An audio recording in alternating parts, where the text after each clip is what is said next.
Iba na po ngayon eh. Ang dami naman. Lahat ngayon. Ang dami rin pong nag-aabogado sa social media. At meron pong mga totoong abogado na hindi naman nakakaintindi ng law enforcement. Nagsasabi, nakakatawa minsan yung mga komento. Kagaya nun doon sa budol money na ginamit. Na sasabihin ko na si Atty. Guanzon. Di ba? Lawyer yan. Galing na lawyer. Anong sabi niya? Sabi niya, saan kumuha ng 75 million? O, di ba, naka-freeze yung account. Ganyan guys. Sino namumuliti ka ngayon? Yung pong pera na yun, sa recto po ginawa. Maganda yung pagkakagawa. At it's already been decided by the Supreme Court na pwede gumamit. Doon na uso yung sabi budol eh, kasi hindi totoong pera. Pero the looks of the pera.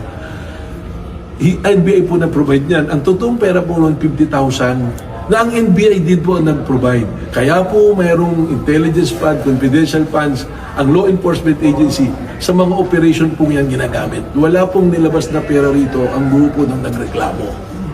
At dyan po allowed na under the Supreme Court rule po na decision. So ngayon, hinahanap din 75 million. Sana man lang mag-isip muna, it's impractical din 75 million will be embargo in the court while the case is running. Yung pong totoong pera dyan, kung makita nyo yung video, na nililista yung serial number, yun po yung mark money na tinatawag.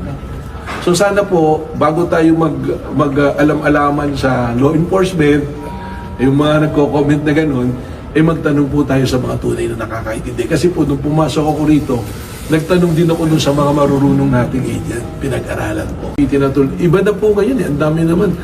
Lahat ngayon, ang dami rin pong nag-aabogado sa social media. At meron pong mga totoong abogado na hindi naman nakakaintindi ng law enforcement. Nagsasabi, nakakatawa minsan yung mga komento. Kagaya nun doon sa budol money na ginamit. Na sasabihin ko na si Atty. Guanzon. Di ba? Lawyer yan. Galing na lawyer. Anong sabi niya? Sabi niya, saan kumuha ng 75 million? O, di ba naka-freeze yung account? Ganyan guys. Sino namumuliti ka ngayon? Yung pong pera na yun, sa recto po ginawa. Maganda yung pagkakagawa.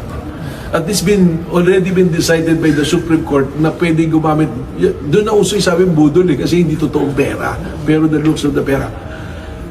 NBI po na-provide niyan. Ang totoong pera po noon, 50,000 na ang NBI din po nag-provide. Kaya po mayroong intelligence fund, confidential funds, ang law enforcement agency, sa mga operation po yan ginagamit. Wala pong nilabas na pera rito ang grupo ng nagreklamo.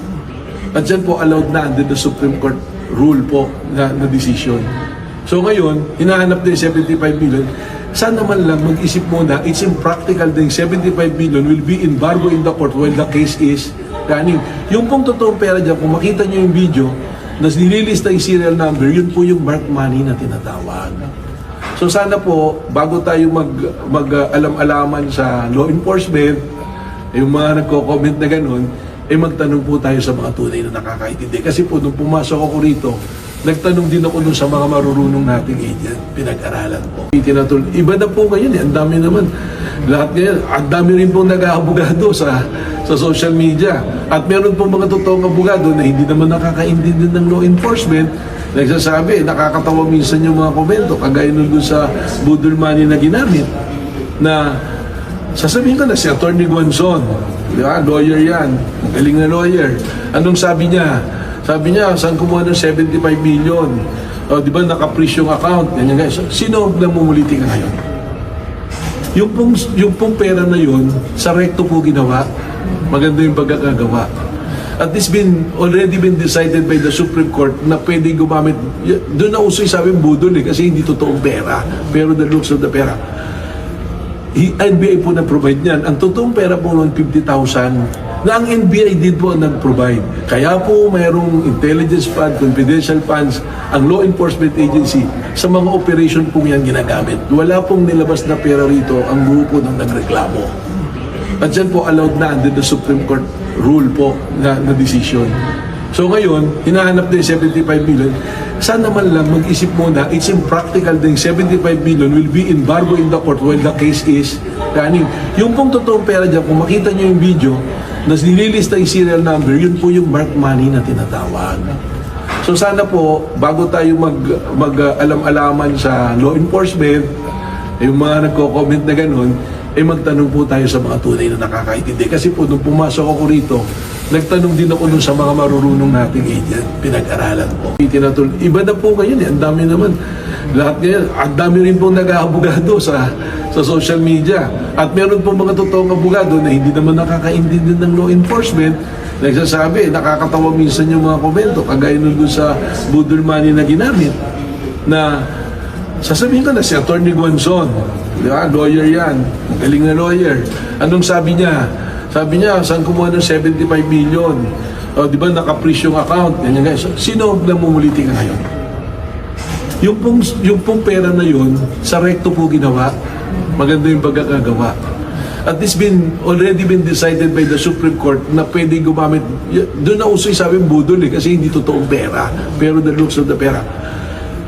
NBI po nag-provide niyan. Ang totoong pera po noon, 50,000 na ang NBI din po nag-provide. Kaya po mayroong intelligence fund, confidential funds, ang law enforcement agency, sa mga operation po yan ginagamit. Wala pong nilabas na pera rito ang grupo ng nagreklamo.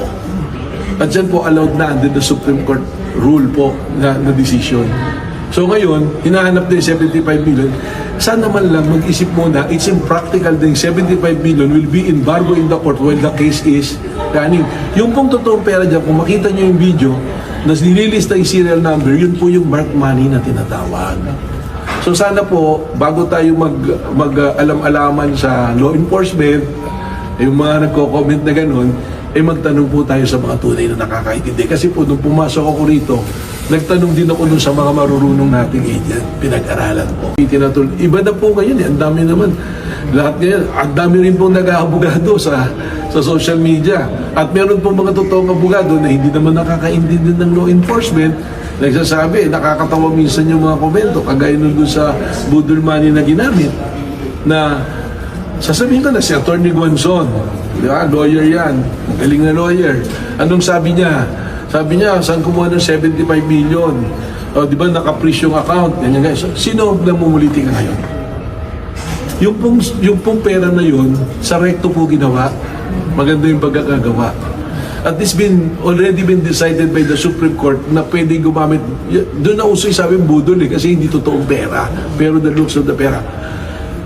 NBI po nag-provide niyan. Ang totoong pera po noon, 50,000 na ang NBI din po nag-provide. Kaya po mayroong intelligence fund, confidential funds, ang law enforcement agency, sa mga operation po yan ginagamit. Wala pong nilabas na pera rito ang grupo ng nagreklamo. At yan po allowed na under the Supreme Court rule po na decision. So ngayon, hinahanap din 75 million. Sana man lang mag-isip muna, it's impractical din 75 million will be embargo in the court while the case is running.